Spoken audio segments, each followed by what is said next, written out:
In this chapter, we're going to take a brief look at Dante Domain Manager, why it exists, and how it transforms the way you manage Dante networks.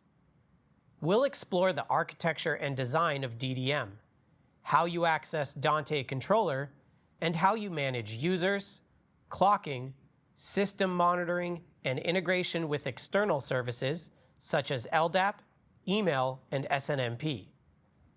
Whether you're new to DDM or you're looking to deepen your expertise, this chapter is designed to give you an introductory understanding of its capabilities. Please take into consideration that this chapter is only a brief summary of the comprehensive DDM Administrator certification course that we have in our training platform. If you really want to go deeper into DDM, we recommend you go there and take the complete certification. Let's start with the basics. What exactly is Dante Domain Manager? Well, Dante Domain Manager is a server-based software platform that's designed to manage Dante networks in complex or large-scale environments. Traditionally, Dante networks work beautifully in plug-and-play scenarios, especially when all the devices are the same subnet.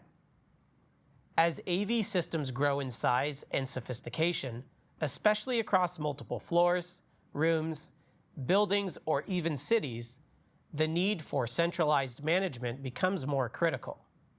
DDM addresses these needs by acting as a centralized management layer that sits on top of your Dante network. Think of it like the air traffic control system for Dante. It doesn't handle the actual audio and video data. In fact, DDM is not in the audio or video signal path at all.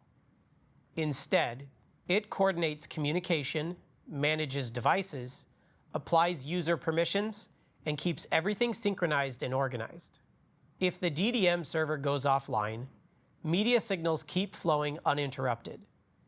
But you won't be able to make any changes until the server is back online. For this reason, critical systems often deploy DDM with high availability configurations, which we'll see next. DDM is delivered as an ISO file, a software application that you install on a virtual machine or server. It runs on Linux and is designed to be treated as an enterprise-grade server platform. The most common deployment is within a Type 1 hypervisor, like Proxmox or VMware ESXi. These environments provide the stability and performance needed for permanent AV system infrastructure. Type 2 hypervisors, such as Oracle VirtualBox, may work for testing or demonstration, but they are not suitable for production systems due to operating system instability or update behavior. As such, Audinate does not recommend the use of Type 2 hypervisors. If you want to see the installation process or any requirements for DDM, you can find all the information on our website, getdante.com, or take our full DDM admin course. As we said before, DDM supports server redundancy, also called high availability or HA. This involves running a cluster of 3 DDM servers at the same time. In this configuration, one DDM server acts as the active node, running the application normally. Another will act as an auxiliary node, which automatically will take over if the active node fails. The third DDM will run as an arbiter. This acts as a tiebreaker in the event of a network split or server failure. In an HA environment, Dante devices connect to a virtual IP address that represents the entire HA cluster. In the event of a failover, audio and video signals continue to flow uninterrupted, and control returns as soon as the auxiliary node takes over. You can promote nodes manually or allow DDM to switch automatically based on failure detection. DDM is designed with flexibility and stability in mind, but it's important to highlight that when you install DDM for the first time, you will need an active internet connection for license registration. Once licensed, the server can operate without an internet connection, making it suitable for restricted networks. However, for licensing updates, NTP clock sync, and support access, online connectivity is recommended. Let me show you how you can access DDM. Once it is installed, you need to go to the IP address or the fully qualified domain name that you assigned. For us, that is 10.102.20.10 or ddm.eu2.dante.onl. Once you have entered it, you'll be prompted to enter a username and a password. Each person on the network can have their own login credentials, with different roles and permissions assigned to them. We'll talk more about that later in this chapter. Once you log in, the first thing you'll see is the dashboard. This gives you an overview of how your DDM system is doing. On the left-hand side, you'll find all the tabs and tools you'll use to manage your devices and domains. When deploying DDM, one of the first decisions you'll need to make is how devices will get their IP addresses. We already know that Dante devices support 3 addressing methods. DHCP, or Dynamic Host Configuration Protocol, is ideal for medium to large installations. A DHCP server assigns IP addresses automatically, and DDM can easily find and communicate with these devices. Link Local Addressing, or a PIPA, is commonly used in smaller setups where no DHCP server is present. With this option, devices self-assign an IP in the 169.254.anything.anything range. Link Local works well for standalone setups, but is not recommended for managed networks. It uses one big /16 subnet and cannot be routed to other subnets. Static IP addressing is where we manually enter IPs for each device. This provides control, but can be labor-intensive and prone to human error, especially with a large number of devices. A good practice for larger networks is to use DHCP reservations. This combines the ease of dynamic assignment with the consistency of static IPs. Devices always receive the same IP address based on their MAC address, ensuring stability while simplifying management. Once your addressing scheme is in place, the next step is discovery. In simple Dante networks, automatic discovery happens via MDNS.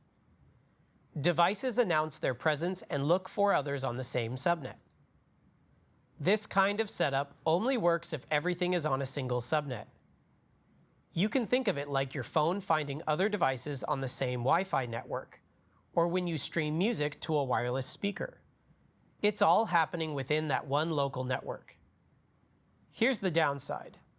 If we rely on this method, we won't be able to use Dante Domain Manager's high availability feature.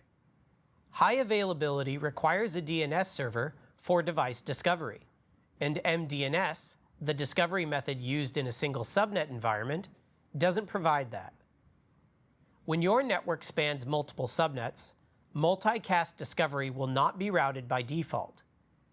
This is where DNS Service Discovery, or DNS-SD, comes in. DNS-SD allows devices to locate the DDM server using standard DNS records. It supports automated discovery across multiple subnets, making it the preferred method for scalable networks. For this option, a DHCP server is strongly recommended to assign IP addresses and DNS server addresses to devices, along with DNS SRV records in the DNS server for DDM discovery.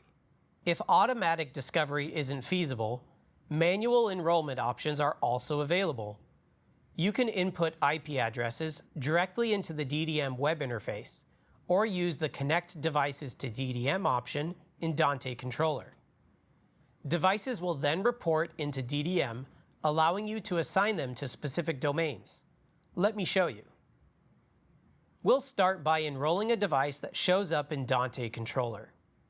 In this case, the device is called Office DVS, and we want to move it into the Office domain in Dante Domain Manager. To do that, we go to the DDM web interface, click on Devices, then select Enroll Devices. From there, we choose the domain we want, again that's the Office domain, and enter the IP address of the Office DVS device in the Enroll by IP address option.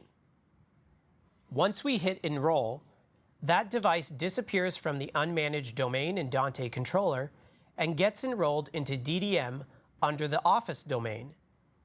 If we now go to the Office domain, we'll see the Office DVS listed there.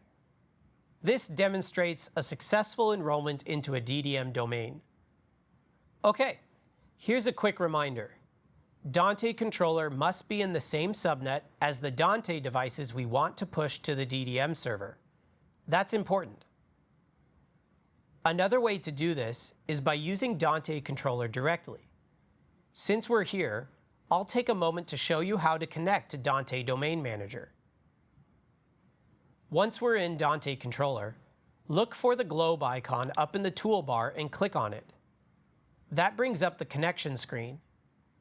Here, you can enter either the server name or the IP address of your Dante Domain Manager. In our case, we'll just use the IP address. Go ahead and type in your username and password to log in. Once you're logged in, you'll see a drop-down menu in the top right corner of the window. That's where you'll find your list of domains. For me, it shows that I'm logged in as the admin, and right next to that is a selector where I can choose which domain I want to work in. By default, Dante Controller displays the unmanaged domain. That's where you'll see devices that haven't been enrolled into Dante Domain Manager yet. On my network, we can see some that need to be put in a secure domain, and if I switch over to the domain called Meeting Rooms, we can see some other devices. If I choose Campus Theater, I'll see the devices that are active there as well. At that point, we just use Dante Controller like we normally would. Okay, now let's go back to what we were talking about earlier. If for some reason you're not seeing some or even all of your devices in DDM, there's a way to fix that. First, you need to be in the unmanaged domain. Then, just go to the device menu and choose the option that says Connect Devices to DDM/Dante Director. A list will pop up showing the devices that are available. All you need to do is highlight the ones that aren't showing up in DDM or the ones you want to connect. Click OK, and that's it. They'll be added. Dante Controller pushes the DDM server configuration to those devices. Then, over in the DDM web interface, you'll see those devices appear in the unmanaged section automatically. From here, we just need to assign them to the correct domain. Simply drag and drop the devices into the Office domain. They'll instantly disappear from the unmanaged section, and if we check the Office domain in Dante Controller, we'll see they've been enrolled correctly. Now that we've talked about Dante Controller, we should remind you that even with DDM in the mix, Dante Controller remains your go-to tool for configuring individual devices, managing subscriptions, and reviewing real-time status. The key difference is authentication. Users must now log into DDM through Dante Controller to gain access to any managed device.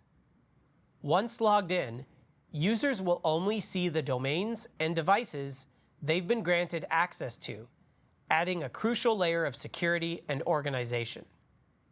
Now let's dive deeper into domains. A domain is a logical grouping of Dante devices that are managed together under DDM. Think of it like a folder system for your network. Each domain can represent a physical space, like a meeting room or auditorium, or a functional zone, like a recording studio or broadcast booth, or any logical structure that suits your environment. This organization drastically improves clarity and usability in Dante Controller, especially for large networks. Each device can only be part of one domain at a time. Devices enrolled in a domain are isolated from devices in other domains by default. This isolation includes both control and clocking. Devices in different domains can't see each other or share audio unless you specifically allow it. This is a major security benefit, especially in sensitive environments. As a Dante system grows, using DDM and creating domains helps simplify hard-to-read Dante controller views.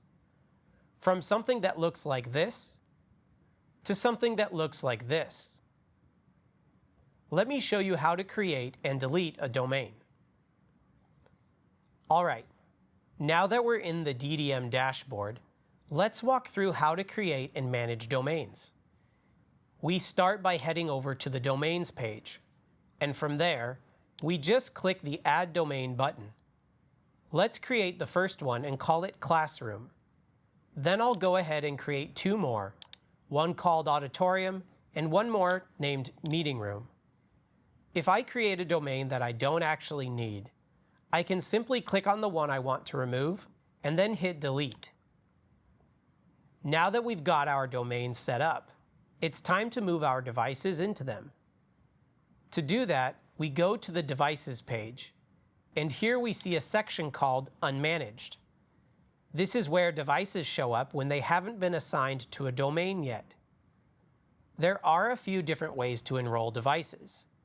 One method is to go back to the Domains page, select the domain you want to work with, for instance, Meeting Room, and choose the Enroll Devices option. That takes you to the Enroll Devices page under the Devices section. Just click Add Devices, and you'll see a list of all the devices available for enrollment. I'm going to select just some of them, then click Enroll, and that's it. Another way to do this is directly from the Devices page. If you've already named your devices to match their intended location, you can use the search bar to filter them. For example, typing Classroom will show only those devices. From there, just select the ones you want to move. Scroll down to the Enroll option and click it. That takes you to the same enrollment screen as before. You select the domain and enroll them. My personal favorite method is the most intuitive, drag and drop. Just go to the device list, scroll down past the Unmanaged section, and you'll see all the domains we just created. Now, just select the devices you want to move and drag them right into the domain. And here's a quick tip. Use Shift or Control to select multiple devices at once. Something that's very important to highlight is that once devices are enrolled into a domain, they cannot share audio back to the unmanaged domain. Okay, what about removing devices from a domain? That's just as simple. Go to the Devices section in the main menu. Expand the domain where the device is enrolled, click on the device name, and then select Unenroll from the domain enrollment area. Another option is to go to the Devices page, select the devices you want to remove from the domain, and drag them into the Unmanaged section. You can also go to the Domain Details page and unenroll every device in that domain all at once. Here's something else that's really important. What if a device was removed from the network before being properly unenrolled? In that case, it won't work on a new network because the device still thinks it belongs to a domain. That means we'll need to clear its domain credentials before using it somewhere else. This is what we call the lonely reset. Let's take a look at how to do that. The first thing we need to do is isolate the device from the rest of the Dante network. That could mean connecting it directly to your computer or plugging it into a switch that only has the computer and the device connected. Once the device is isolated, wait a minute or two and it will appear in Dante Controller. When it shows up, double-click its name to open the Device View window. Then, go to the Device menu and choose Clear Domain Credentials. A new window will pop up, and there you'll click the Clear Config button. It's also a good idea to reboot the device before using it on a new Dante system. That's it. Once the credentials are cleared, the device is free to join any network or domain you choose. Previously, we mentioned that each device can only be part of one domain at a time, and once devices join into a domain, they cannot see each other or share audio unless you allow it. The question then becomes, how can I allow it? Let's introduce the concept of shared audio groups. This feature allows specific audio channels to be transmitted across domains. Rather than moving devices around, you create virtual transmitters that appear in multiple domains. These virtual devices can be subscribed to, just like regular Dante devices, and you can even rename them per domain for clarity. Shared audio groups are perfect for scenarios where a DSP is serving multiple rooms, or sending performance audio from a theater to recording studios elsewhere on campus. Let me show you how to do it. Before we create a shared audio group, the very first step is planning. We need to ask ourselves a couple of questions. Which domains are going to be involved, and what audio channels do we want to share between them? Let's give an example. Imagine we've got a live performance happening in the campus theater domain, and we want to send that performance to the campus classroom domain. So that means we'll need to share audio between those two domains, right? To get started, we go into the campus theater domain, and once there, there's a section called Shared Audio Groups. In that area, we need to give the new shared audio group a name. I'll call this one Performance and hit Enter to save it. Next, we click the Edit button, and this allows us to manage which domains are part of the shared audio group. In our case, I want to add Campus Classroom to the group. Once the group is set up, the next step is choosing the device we want to share audio from. To do that, we go to the list of domain devices and find the new one we want, which in this case will be the mixer. After that, we'll scroll down until seeing a section called TX Channel Sharing. This will only appear if the device is part of a domain that's in a shared audio group. Now you'll see three different options to share. In our case, we'll click the option called Selected Domains and Channels, because this is actually what we want, to share specific channels to specific domains. If you want to rename the device, you can do it here so that it appears differently in the other domains. Let's rename it Mixer-Performance to keep it simple. Then, under Shared Channels, I'll select channels 1 and 2, because those are the ones we want to make available. I'll also rename those channels to Stereo Left and Stereo Right, so it's clear what they're for. Once that's done, we click OK and make sure to save the changes. Let's take a look at how this shows up in Dante Controller. First, in the campus theater domain, we'll see our mixer just like we'd expect. But now, if we switch to the campus classroom domain, something cool happens. That mixer now appears in green, and it shows up with the new name we gave it. When we expand it, we'll see the two shared channels labeled Stereo Left and Stereo Right. At this point, we can subscribe to those channels with any device in the classroom domain. There's just one important thing to keep in mind when working with shared audio groups.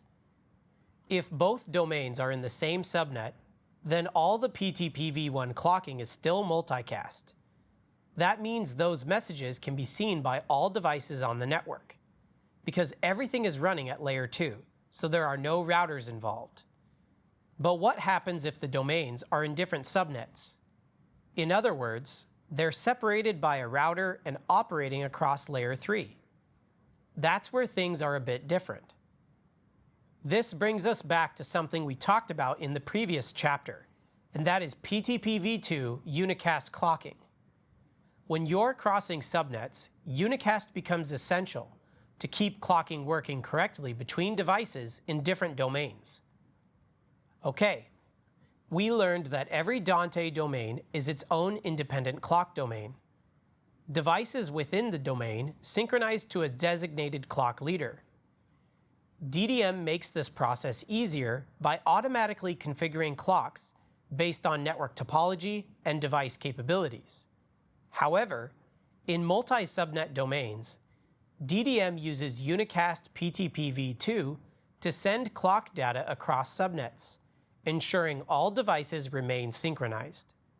In this case, boundary clocks will act as translators, receiving unicast clocking from the grand leader and sending multicast clocking within their subnet. To accomplish this, DDM provides tools to manually configure or override clock settings when needed, allowing granular control in advanced systems. Let's take a look at an example. In this diagram, we see two different subnets, all with Dante devices connected across these two switches. What will happen to the clock? Who will be unicast or multicast leaders in PTPv1 and PTPv2, or followers or passives? Let's see it with real devices.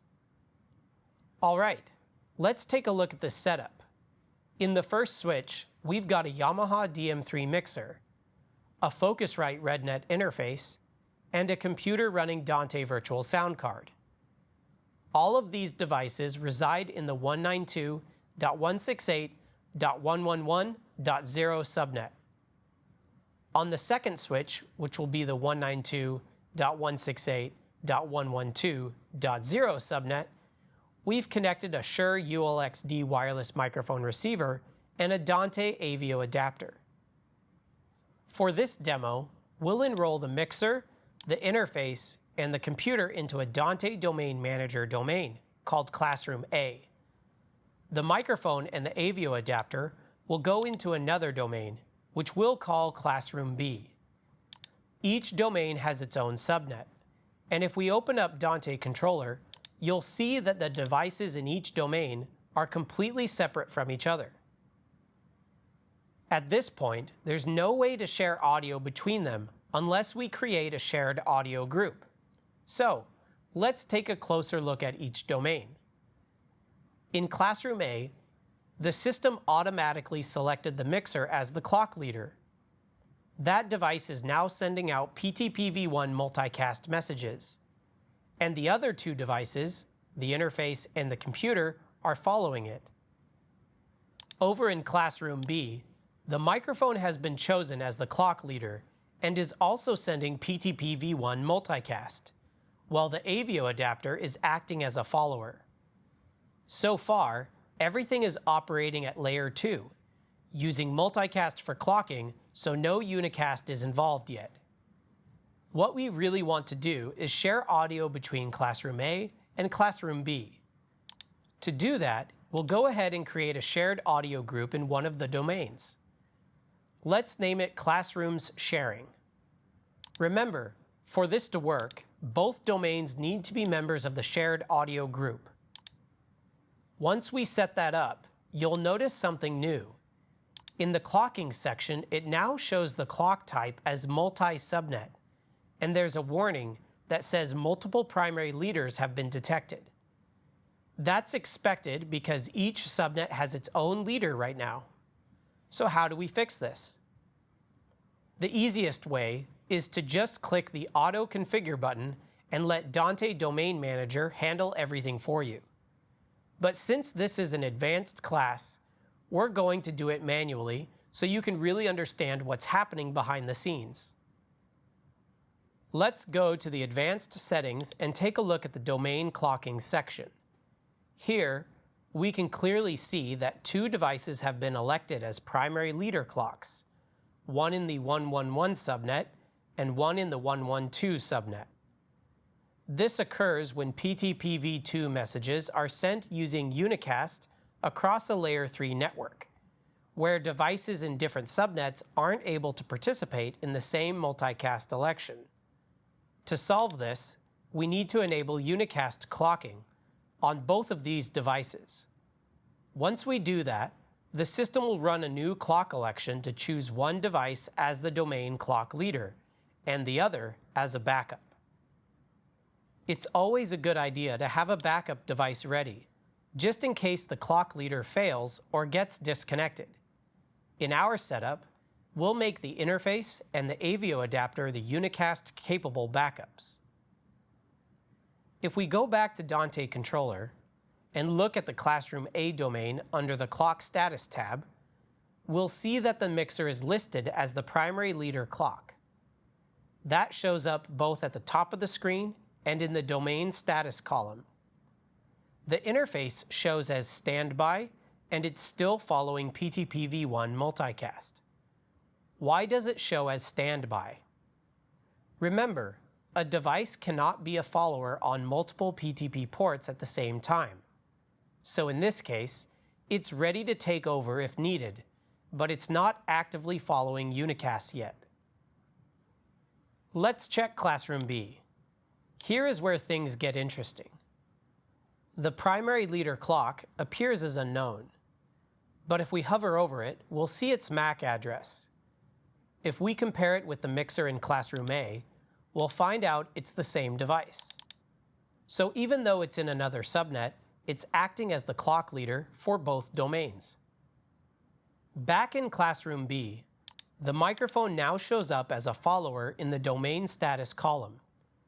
That means it's receiving clocking via PTPv2 unicast, and then acting as a leader for local PTPv1 multicast inside its own subnet. In this case, the microphone has become a boundary clock, bridging the unicast domain clock and distributing it locally using multicast. The AVIO adapter is also in standby mode for unicast and following PTPv1 multicast, just like the interface in Classroom A. There are a few key things to remember when using unicast clocking. First, it only works through the primary network port of each device, not the secondary. When you want to confirm whether a device is using unicast clocking, just go to the Clock Status tab in Dante Controller. The Domain Status column will clearly show you which devices are participating in PTPv2 unicast across domains. Okay, let's move on to user and role management. DDM offers a robust system for controlling who can do what and where. You can create local users or integrate with LDAP for centralized authentication. Every user must be assigned a role, and those roles define their capabilities within DDM and Dante Controller. The default roles are site control, with full access to all domains and system settings. This is ideal for administrators. Another is called domain control.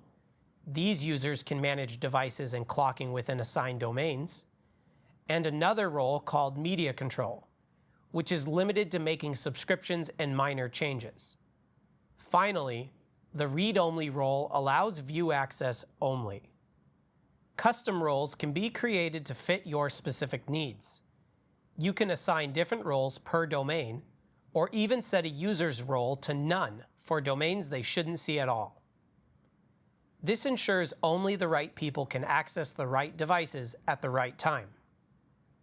When LDAP integration is enabled, DDM can import users from your organization's directory service. This streamlines management and eliminates the need for duplicate user databases. You can define LDAP groups and apply DDM roles to each group. Users in multiple groups inherit combined privileges, making this system flexible and scalable.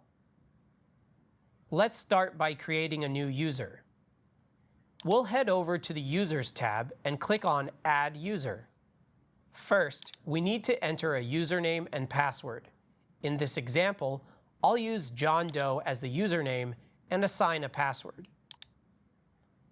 It's always a good idea to include an email address here too, just in case the user ever forgets their password and needs to reset it. We also recommend setting a default role when creating the user. In this case, the default role is initially set to domain control, but let's switch it to read-only instead. Following good security practices is important, and giving only the access someone truly needs is a big part of that. Once the default role is assigned, we can go a step further and define different roles for specific domains. For our user John Doe, we'll click Add Domain Role. We'll keep the read-only role for the meeting rooms domain, but for Campus Theater, we'll give John the media control role, which allows more control over devices. We don't want John accessing any other domains, so for those, we'll simply set the role to none. After that, all we have to do is click Add, and just like that, we've created our first user. Now let's jump over to Dante Controller and log in with John Doe's credentials. By default, we'll start out in the unmanaged domain. If we open up the Domain drop-down menu, we'll only see the two domains that were assigned to him, Meeting Rooms and Campus Theater.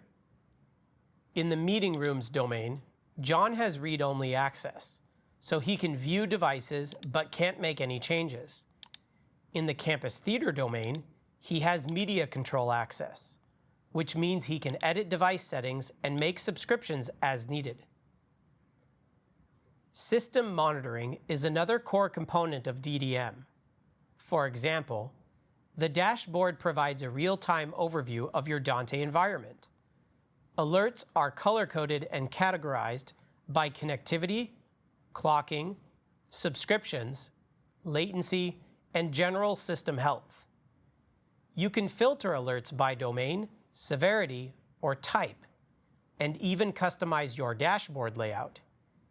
Each domain also has its own health card showing the device count and current issues. The audit log tracks every action in the system, including device enrollment, clock changes, user logins, configuration edits, and more. This is crucial for troubleshooting and compliance. Essentially, nothing happens in a DDM managed network without being recorded. Finally, DDM supports integration with both APIs and external services. Since APIs will be covered in a later chapter of Level 3, we'll focus on these supported external services: email alerts, LDAP integration, and SNMP. Email alerts are a service that helps you connect with your organization's email server. Alerts from the DDM dashboard can be sent via email to relevant personnel, enabling proactive responses to system issues. LDAP integration, as already mentioned, allows user authentication and role assignment to be managed through your corporate directory.